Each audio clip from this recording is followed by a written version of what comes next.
दोस्तों, आपने मेरे चैनल को अभी तक सब्सक्राइब नहीं किए तो सब्सक्राइब करें, बेल आइकन को प्रेस करें और लाइक करें, क्योंकि मैं आपके लिए इस तरह का यूनिक क्वालिटी का वीडियो लाता रहता हूँ। तो नमस्कार, मेरा नाम है कौशिक। आप देख रहे हैं कौशिक आईडी यूट्यूब चैनल को। दोस्तों, इस वीडियो में मैं आपको बताऊंगा कि क्लास 7th में प्रश्न 1.1 में परिमेय संख्या वाले चैप्टर को कैसे सॉल्व करेंगे। तो मेरे साथ इस वीडियो को शुरू से लेकर आखिर तक देखते रहिए। अब इसमें देखिए, परिमेय संख्या का पहले हम लोग परिभाषा देख लेते हैं कि वह संख्या जो P/Q के रूप में रहता है, जिसमें Q नॉट इक्वल्स टू 0 होता है, उसे परिमेय संख्या कहते हैं। आप उदाहरण के लिए देख सकते हैं कि ऐसी संख्या जो बटे के रूप में रहता है, ठीक है, जिसमें अंश और हर दोनों होता है, लेकिन इसका जो हर है वो कभी शून्य के इक्वल नहीं होना चाहिए, मतलब 0 के बराबर नहीं होना चाहिए, तो उसको हम लोग परिमेय संख्या कहते हैं। उदाहरण के लिए देख सकते हैं कि 1/2, 3/4 एंड 5/6, 7/9, ये जितनी बटे वाला संख्या देखिए, इनका जो हर है, ठीक है, 2, 4, 6, 9, ये कोई संख्या है, यहाँ पे शून्य नहीं है, इसलिए इन सबको हम लोग परिमेय संख्या कहते हैं। लेकिन अगर मान के चलिए इस बटे के नीचे कोई संख्या 0 होता, ठीक है, तो यहाँ पे हम लोग उसको अपरिमेय संख्या कहते हैं। वो परिमेय संख्या के अंतर्गत नहीं आता, क्योंकि उसका जो परिभाषा है उसको सेटिस्फाइड नहीं करते। यहाँ पे देख सकते हैं जैसे 7/0, ठीक है, 7/0 को हम लोग परिमेय संख्या नहीं कहते हैं, क्योंकि इसमें जो कंडीशन है इसका परिभाषा का वो फुलफिल नहीं होता है, इसलिए ये परिमेय संख्या नहीं होगा। तो अब मैं इसमें इस पाठ में आपको बताऊंगा कि कैसे परिमेय संख्या में परिवर्तन करना है और कैसे सरलतम रूप में चेंज कर सकते हैं परिमेय संख्या को, उसके बारे में आगे डिस्कशन करते हैं। इसमें आप प्रश्न नंबर 1 में देख सकते हैं कि यहाँ पे निम्नलिखित संख्याओं में कौन कौन सी संख्या परिमेय संख्या है, तो उसको चेक करना है। तो चेक करने के लिए सबसे पहले हम लोग यहाँ पे हल लिखेंगे और उसके बाद देखिए परिमेय संख्या हमको छांटना है, तो मैं यहाँ पे लिख देता हूँ परिमेय संख्या। परिमेय संख्या लिखने के बाद आप भी जब लिखेंगे तो आपको इस प्रकार से परिमेय संख्या लिखना है। परिमेय संख्या में अब मैं इसमें स्टार्टिंग से देखता हूँ 4/1, क्योंकि मैं परिमेय संख्या का डेफिनेशन बताया था जो P/Q के रूप में, मतलब जिसमें अंश और हर दोनों संख्या होता है और जिसमें Q का मान नॉट इक्वल्स टू 0, मतलब ये 0 के इक्वल नहीं होना चाहिए, ठीक है, यहाँ पे बटे के नीचे कभी 0 नहीं होना चाहिए, तो वो संख्या परिमेय संख्या कहलाता है। अब इसमें देखिए 4/1 जो कि P/Q के रूप में है और नीचे का संख्या 0 भी नहीं है, इसलिए हम लोग इसको परिमेय संख्या के अंतर्गत लिखेंगे 4/1। ये क्या है? परिमेय संख्या है। दूसरा, इसमें देखिए मैं लिख सकता हूँ -3/7, तो इसमें भी देखते हैं कि बटे के नीचे वाला संख्या 0 के बराबर नहीं है, इसलिए ये भी क्या होगा? परिमेय संख्या होगा। अब इसमें देखिए -27, ये भी परिमेय संख्या होगा और ये क्यों होगा उसको मैं आपको अभी बताऊँगा।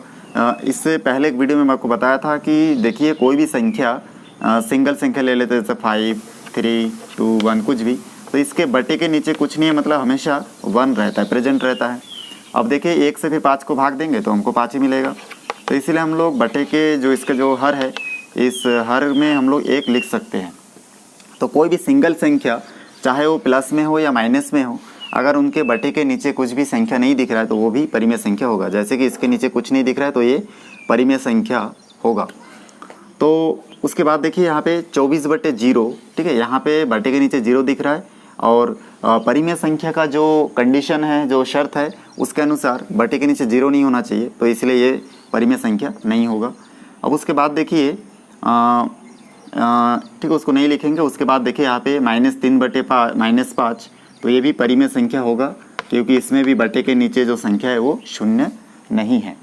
उसके बाद देखिए यहाँ पे हम लोग को पता चल गया कि 24/0 जो है अपरिमेय संख्या है, तो यहाँ पे अपरिमेय संख्या लिखने के लिए नहीं बोले, परिमेय है कि नहीं उसको खाली देखना है, तो हम लोग लिखेंगे 24/0 परिमेय संख्या नहीं है।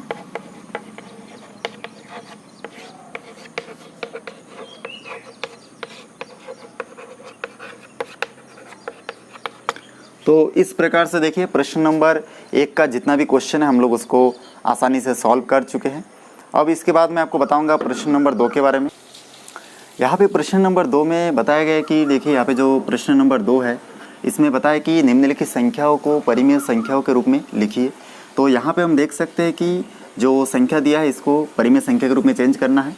अब देखिए यहाँ पे परिमेय संख्या के रूप में चेंज करना बहुत ही आसान है, इसके लिए हम लोग क्या करते हैं कि जो भी संख्या दिया गया है, क्योंकि हम लोग जानते हैं परिमेय संख्या P/Q के रूप में रहता है, तो इसलिए हम लोग इससे पहले आपको एक क्वेश्चन में बताया था कि कोई भी सिंगल संख्या जिसके नीचे कोई बटे वगैरह नहीं है और उसके नीचे कोई संख्या भी नहीं दिख रहा है, तो उस संख्या को परिमेय चेंज करने के लिए हम लोग पहले लिखेंगे, देखिए -38, ठीक है, इसका परिमेय संख्या के रूप में लिखेंगे तो -38/1, और 17 को लिखेंगे तो 17/1।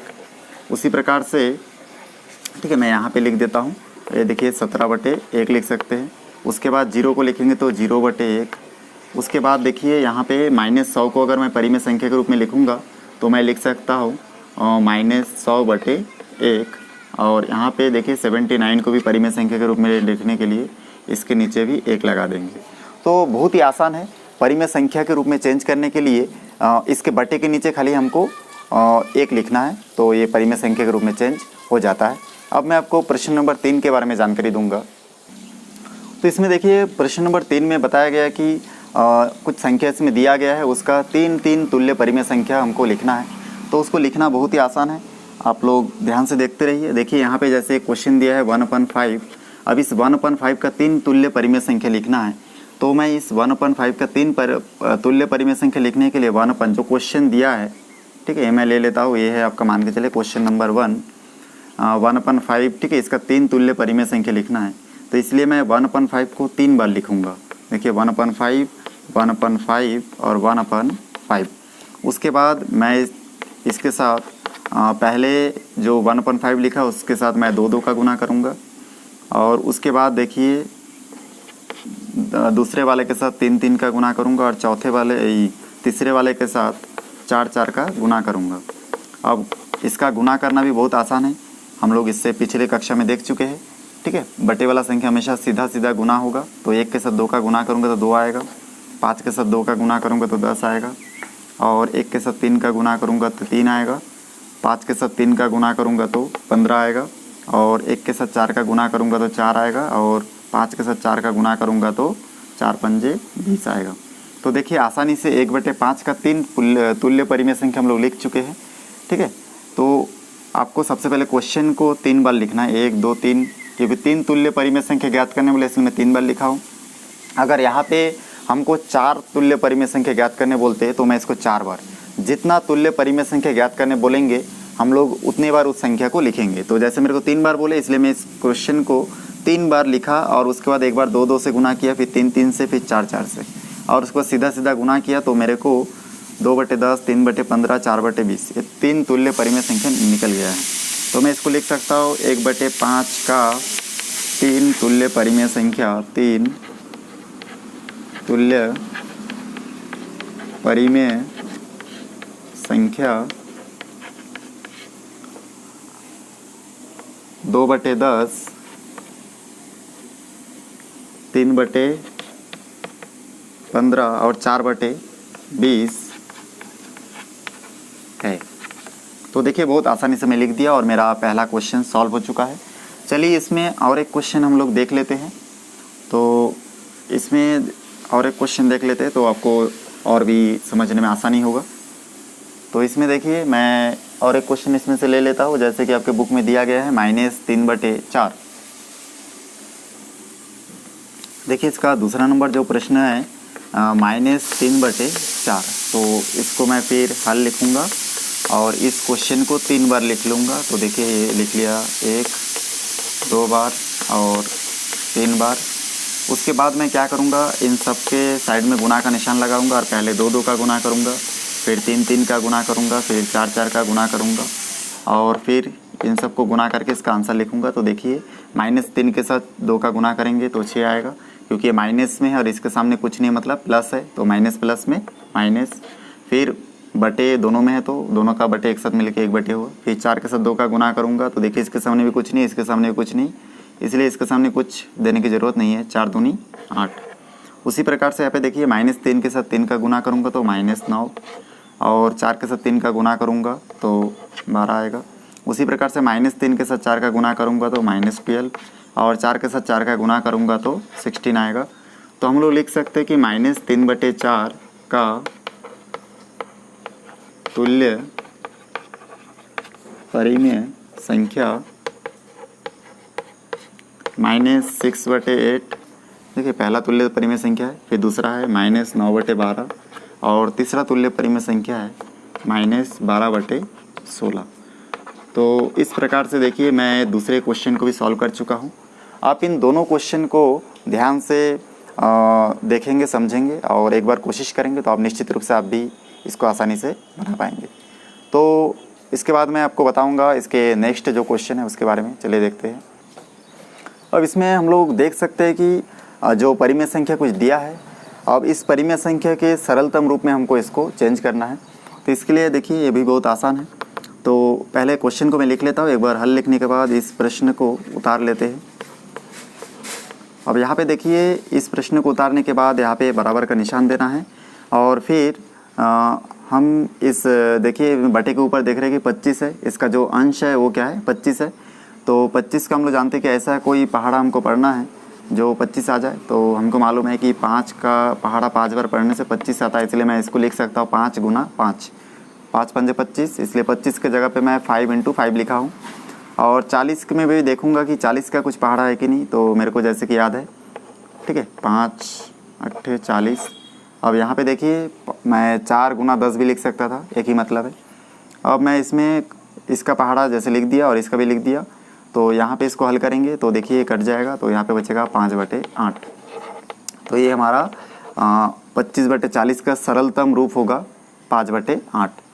देखिए मैं इसको अगर इस क्वेश्चन में आपको डाउट हो सकता है कि हम 5 × 5 और 5 × 8 लिखने से आंसर आएगा और बाकी शायद लिखने से आंसर नहीं आएगा, ऐसा नहीं है। तो इसके लिए देखिए मैं इसको दूसरे तरह से हल करता हूँ 25/40 और इसके बाद देखिए मेरे को 5 का, क्योंकि 25 लाने के लिए हमको 5 का ही पहाड़ा पढ़ना है, तो 5 × 5 लिखा, 5 × 5 = 25 हो गया। और 40 का मैं 4 × अगर 10 भी लिखता तो देखिए यहाँ पे फिर 5 से 10 क्योंकि दोनों बटे में है तो आपस में कटेगा, तो यहाँ पे 2 बचता, तो यहाँ पे ऊपर 5 बचता, नीचे 4 × 2 बचता। तो इस प्रकार से 5/4 दूनी 8, तो इसमें भी आंसर 5/8 आता। मेरा कहने का मतलब है आप ऐसा कोई भी पहाड़ा पढ़िए जिसमें 40 आए तो वो आप लिख दीजिए, और कोई भी पहाड़ा पढ़े जिसमें कि 25 आएगा तो निश्चित रूप से आपका आंसर आ जाएगा। अब ये आपको समझ में आ गया होगा, दोनों में से कोई एक विधि से आप लोग इसको हल कर लेंगे। मैं इसके बाद आपको दूसरा नंबर इसमें प्रश्न बताता हूँ, जैसे कि आपके बुक में दिया गया है। तो देखिए यहाँ पे तीसरा नंबर क्वेश्चन लेते हैं, -15 और -45। तो इसको अगर मैं आगे हल करूँगा तो मैं इस प्रकार से लिख सकता हूँ। देखिए इसको पहले बार क्वेश्चन को लिख लेता हूँ, -15 और -45। अब उसके बाद यहाँ पे बराबर का निशान दूंगा। फिर देखिए 15 का पहाड़ा, ऐसा पहाड़ा पढ़ना है हमको जो 15 है, तो मेरे को मालूम है, ठीक है। यहाँ पे माइनस है इसलिए पहले से माइनस लिख लेंगे। और 3 × 5 = 15 होता है, 3 × 5 = 15। उसी प्रकार से 45 का अगर हम लोग देखें तो माइनस है, तो पहले माइनस लिख लीजिए। और क्या क्या संख्या है जिसको गुना करने से 45 आता है, तो हम लोगों को पता है कि 9 के साथ 5 का 9 × 5 = 45 होता है, तो ये मैं देखिए लिख लिया। अब इसमें देखिए 5 और 5 आपस में कटेगा, तो यहाँ पे बचेगा -3 और -9। हम लोग चाहे तो ये दोनों माइनस को, ऊपर और नीचे वाले माइनस को आपस में काट भी सकते हैं, और नहीं काटना चाहते तो ऐसे रहने देते हैं। अब देखिए ये सॉल्व हो चुका है। अब देखिए 3 से 9 भी कटेगा, तो इसको भी काट देंगे, 3 × 3 = 9। तो इस प्रकार से माइनस ऊपर 1 बचेगा और नीचे -3 बचेगा। या फिर हम लोग 1/3 भी लिख सकते हैं, क्योंकि 1 और माइनस आपस में कट जाएगा। तो इस प्रकार से मैं आपको 2 सरलतम रूप इसमें बना के बताया हूँ। सरलतम रूप में चेंज करना बहुत आसान है, आपको पहाड़ा आना चाहिए और उस संख्या के स्थान पर ऐसी संख्या रखना है, ऐसे 2 संख्या रखना है गुना वाला, जिसको गुना करने से वही संख्या रिटर्न में हमको मिल जाए। तो इसके बाद मैं आपको बताऊँगा प्रश्न नंबर 4 के बाद। तो इसके बाद देखिए यहाँ पे हम लोग देख रहे हैं प्रश्न नंबर, इसमें जो है ये 5 है, और इसमें दी गई तुल्य परिमेय संख्याओं में से तुल्य परिमेय संख्या छाट के निकालना है। तुल्य का मतलब है कि ऐसा परिमेय संख्या हमको छाटना है जो जिस परिमेय संख्या के साथ अगर हम लोग 2-2 का, 3-3 का, 4-4 का क्रम अनुसार गुना करते रहे तो हमको इन सभी इसमें से सब संख्या हमको प्राप्त होते रहेगा। तो हम लोग इसमें सबसे पहले ढूंढेंगे एकदम छोटा संख्या। तो हम लोग को दिख रहा है कि सबसे छोटा और सरल रूप जो है इसमें 1/3 है, इसलिए हम लोग इसको ले लेंगे। और ये देखिए सब ज़्यादा है, ठीक है, बड़ी संख्या है, तो हम लोग इसमें से 1/3 को ले लेंगे। और 1/3 के साथ अगर देखिए हम लोग ठीक है क्या का गुना करें कि 4/12 है, तो हम लोग जानते हैं कि 4 का अगर गुना करेंगे 4 का तो ऊपर 4 आ जाएगा और नीचे 4 तिये 12 आ जाएगा। तो सबसे छोटी संख्या आपको लेना है और उसके साथ फिर उसके अंश के साथ कंपेयर करके देखना है या फिर हर के साथ कंपेयर करके देखना है। मतलब छोटी संख्या ढूंढने के बाद हमको देखना है कि इस छोटी संख्या के साथ मैं क्या का गुना करूँ कि पहला वाला संख्या मिल जाए, क्या का गुना करूँ कि ये 8 मिल जाए, क्या का गुना करूँ कि 16 मिले, क्या का गुना करूँ कि 25 मिले। तो इस प्रकार से आपको हल करना है। तो देखिए 1/3 ले लिया और इसमें 4 का गुना किया तो यहाँ पे हमको 4/12 मिला। उसी प्रकार से 1/3 में अगर हम लोग क्या गुना करें कि 8 मिले, तो मेरे को मालूम है कि 1 के साथ 8 का गुना करेंगे तो 8 मिलेगा, तो नीचे भी 8 का गुना करेंगे तो हो जाएगा। देखिए 8 और 8 तिये 24, ये हमको 2 हम लोग निकाल लिए। फिर देखिए इसमें ठीक है क्योंकि इसको हम लोग लिए हैं तो इसको दोबारा लेने की आवश्यकता नहीं है। अब देखिए 1/3 के साथ क्या का गुना करें कि 16 है, तो 16 का गुना करेंगे और यहाँ पे देखिए यहाँ पे भी मैं ठीक है 16 का गुना करूँगा तो 16 आएगा और यहाँ पे देखिए 3 16 के इसमें आ जाएगा आपका 48। तो और चौथा नंबर जो ठीक है ये जो बचा है 5वां नंबर पॉइंट, उसको हम लोग 1/3 के साथ क्या का गुना करें कि 25 आए, तो यहाँ पे मैं 25 लिखूँगा और नीचे भी 25 लिखूँगा। तो यहाँ पे देखिए 25 से कम 25 और यहाँ पे देखिए 3 25 के 75। तो आप लोग देख सकते हो कि 4/12 भी मिल चुका है। जब हम लोग 1/3 के साथ 4 का गुना किए तो 4/12 मिला है। 1/3 के साथ जब हम लोग 8 का गुना किए तो ये भी मिल चुका है, तो ये दोनों सही है। उसके बाद देखिए जो चौथा पॉइंट में है 1/3 के साथ जब 16 का गुना किए ठीक है, तो देखिए यहाँ पे 48 मिला जबकि यहाँ पे 36 है, तो ये आपका तुल्य परिमेय संख्या नहीं है, तुल्य परिमेय नहीं है, ऐसे लिख देना है। और उसके बाद देखिए 25/75 भी हमको प्राप्त हुआ जब हम लोग 1/3 के साथ 25 का गुना किया, ऊपर 25 लाने के लिए तो नीचे भी 25 का गुना किया। तो इस प्रकार से देखिए हमको ये जो है, तो हम लोग कह सकते हैं कि इसमें जो 1 2 3 संख्या ये तुल्य परिमेय संख्या है और ये जो है तुल्य परिमेय संख्या नहीं है। तो इस प्रकार से आसानी से आप लोग यहाँ तक सॉल्व कर सकते हैं। मैं इसके बाद जो नेक्स्ट क्वेश्चन है इसको इसके दूसरे अध्याय में आपको बताऊँगा। तो फिर मिलते हैं एक नई वीडियो के साथ। धन्यवाद।